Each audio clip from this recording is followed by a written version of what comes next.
بسم اللہ الرحمن الرحیم۔ السلام علیکم۔ اللہ تعالی نے اپنی قدرت سے ساری کائنات پیدا فرمائی اور ان میں سے بعض کو بعض پر فوقیت دی۔ 7 دن بنائے اور جمعے کے دن کو دیگر ایام پر فوقیت دی۔ جمعے کے فضائل میں یہ بات خاص طور پر قابل ذکر ہے کہ ہفتے کے تمام ایام میں صرف جمعے کے نام سے قرآن کریم میں سورت نازل ہوئی ہے، جس کی رہتی دنیا تک تلاوت ہوتی رہے گی انشاءاللہ۔ جمعے کے دن کی فضیلت یہ ہے کہ یہ دن ہفتے کے سارے دنوں کا سردار ہے۔ ایک حدیث میں ہے کہ سب سے بہتر دن جس پر آفتاب طلوع ہوتا ہے جمعے کا دن ہے۔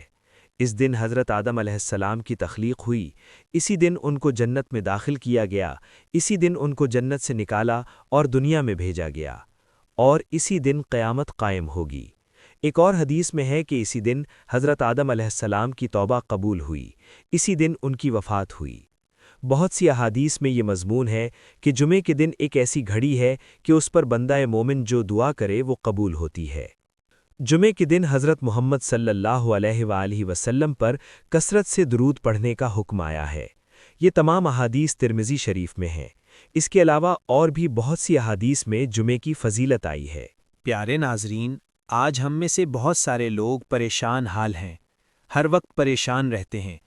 انہی غمزدہ بہن بھائیوں کے لیے ایک ایسا عمل بتانے جا رہا ہوں جو بہت مجرب ہے۔ جمعے کے دن عصر کا آخری وقت ہوتا ہے، اس وقت اگر آپ ایک چھوٹی سی سورت پڑھ لیں تو انشاءاللہ اس کے پڑھتے ہی آپ کے سارے گناہ معاف ہو جائیں گے، اور اس کی فضیلت یہ بھی ہے کہ اس کو پڑھ کر اللہ سے جو دعا مانگی جائے وہ کبھی بھی رد نہیں ہوتی، اور جو مقصد بھی انسان ذہن میں رکھ کر اللہ سے دعا مانگتا ہے اس کا ہر مقصد پورا ہو جاتا ہے۔ حضرت جابر بن عبداللہ رضی اللہ تعالیٰ عنہ کی حدیث ہے کہ رسول صلی اللہ علیہ وآلہ وسلم نے فرمایا، جمعے کا دن 12 پہر یعنی گھڑیوں پر مشتمل ہے۔ ان میں سے ایک لمحہ ایسا ہے جس میں کوئی مسلمان اللہ تعالیٰ سے کچھ بھی مانگے تو اللہ تعالیٰ اسے وہی عطا فرما دیتا ہے۔ تم اسے جمعے کے دن عصر کے بعد آخری لمحے میں تلاش کرو۔ اللہ تعالیٰ نے جمعۃ المبارک کے دن کو باقی دنوں کا سردار بنایا ہے۔ اسلام کی مستقل ایک سورہ مبارکہ اللہ تعالیٰ نے قرآن کریم میں نازل فرمائی۔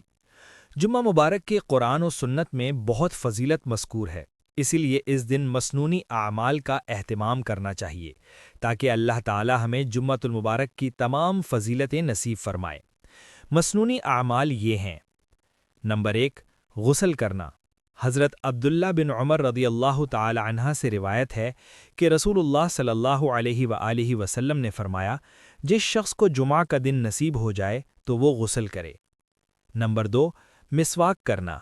حضرت ابو سعید رضی اللہ عنہ سے روایت ہے کہ رسول اللہ صلی اللہ علیہ وآلہ وسلم نے فرمایا، جمعے والے دن مسواک کرو۔ نمبر 3، خوشبو لگانا۔ حضرت ابو سعید رضی اللہ عنہ سے روایت ہے کہ رسول پاک صلی اللہ علیہ وآلہ وسلم نے فرمایا، اگر میسر ہو تو جمعے والے دن خوشبو لگائیں۔ نمبر 4، تیل لگانا۔ حضرت سلمان فارسی رضی اللہ عنہ سے روایت ہے کہ رسول اللہ صلی اللہ علیہ وآلہ وسلم نے فرمایا، جمعے والے دن تیل لگائیں۔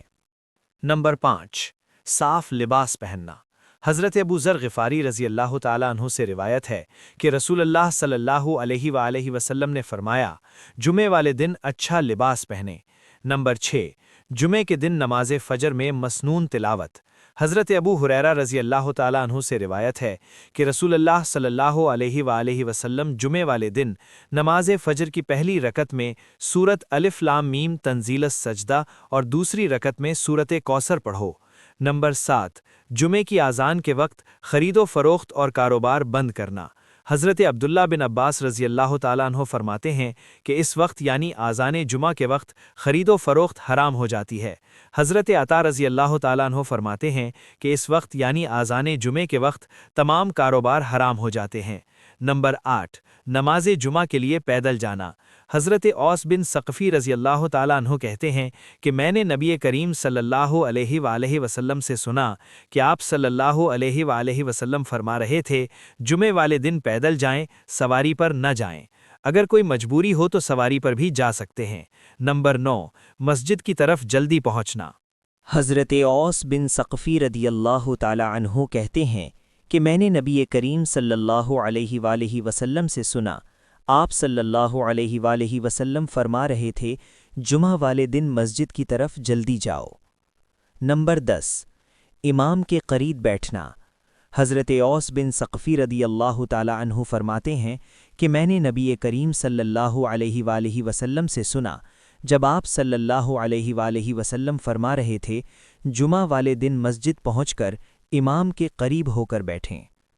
نمبر 11، خطبہ جمعہ کو خاموشی سے سننا اور چپ رہنا۔ حضرت سلمان رضی اللہ تعالی عنہ نبی کریم صلی اللہ علیہ وسلم سے روایت کرتے ہیں کہ جب امام بیان کرے یا خطبہ دے تو سننے والا چپ رہے۔ حضرت اوس رضی اللہ تعالی عنہ سے روایت ہے کہ نبی کریم صلی اللہ علیہ وسلم نے فرمایا جمعہ والے دن مسجد پہنچ کر امام کے قریب ہو کر بیٹھو اور خوب خاموشی سے سنو اور مکمل چپ رہو۔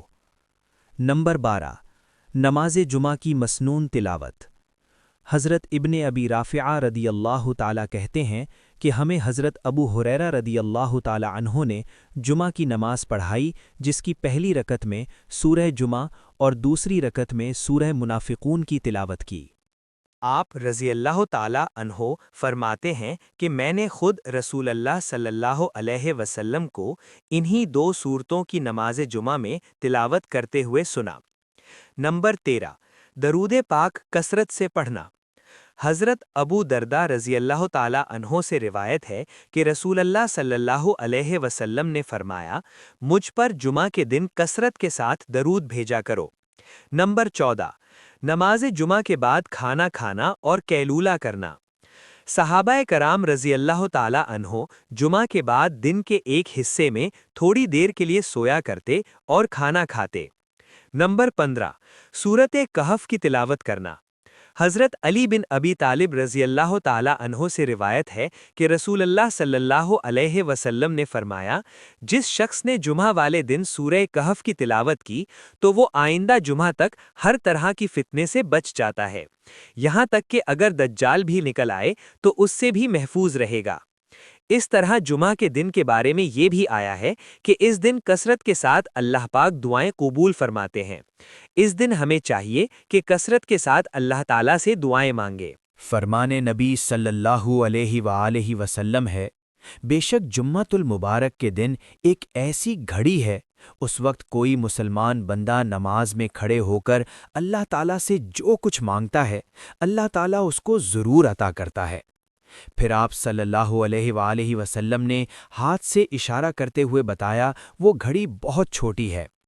بخاری اور مسلم دونوں میں علماء لکھتے ہیں کہ وہ عصر کے آخری وقت کی گھڑی ہے، اور بہت سارے علماء کرام نے یہ بات لکھی ہے کہ اگر کسی کی دعا قبول نہ ہوتی ہو تو اسے چاہیے کہ وہ عصر کے اس وقت کو پا لے تو 14 بار سورہ فاتحہ اس طرح سے پڑھے کہ وہ کسی سے بات نہ کرے، اور اول و آخر 3 بار درود شریف پڑھ دے تو انشاءاللہ اس عمل کی تاثیر میں یہ لکھا ہے کہ پھر اللہ سے دعا مانگی جائے تو وہ ضرور قبول ہو جاتی ہے۔